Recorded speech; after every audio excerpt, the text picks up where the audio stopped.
টি-20 বিশ্বকাপে সর্বোচ্চ উইকেট শিকারের তালিকায় আছেন বাংলাদেশি অলরাউন্ডার সাকিব আল হাসান।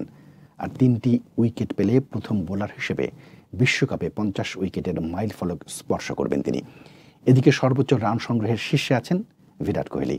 আসন্ন বিশ্বকাপে ব্যাট হাতে ভালো করলে এই তালিকার শীর্ষ ৫-এ নাম লেখানোর সুযোগ আছে সাকিবের। টি-20 বিশ্বকাপে অনুষ্ঠিত ৮ আসরে বাংলাদেশের জার্সিতে একমাত্র সাকিব আল হাসানই সবগুলোতে অংশ নিয়েছেন।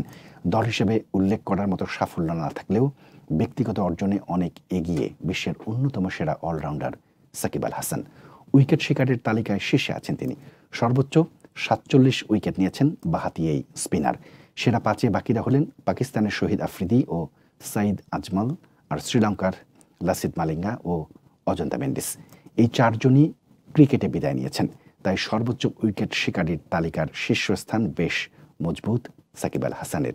আসন্ন বিশ্বকাপ দলে থাকা বোলারদের মধ্যে সাকিবের পরে আছেন নিউজিল্যান্ডের থিম সাউদি, ট্রেন্ট বোল্ট, ইসোদি ও মিচেল সেন্টনার। এবারের শেষ বিশ্বকাপ খেলতে যাওয়া সাউদির উইকেট সংখ্যা ২৯ আর বোল্টের ২৫।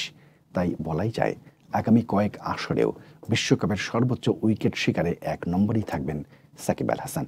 এদিকে টি-20 বিশ্বকাপে সর্বোচ্চ রান সংগ্রহের শীর্ষে আছেন বিরাট কোহলি। একমাত্র তার ব্যাট থেকে এসেছে ১,০০০ রান।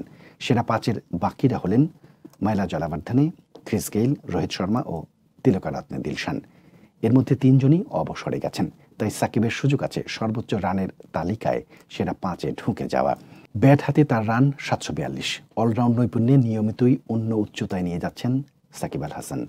বয়সের হিসেবে এটি হতে পারে তার শেষ বিশ্বকাপ। তাই এবারও তার কাছে দারুণ কিছু প্রত্যাশা বাংলাদেশ সমর্থকদের।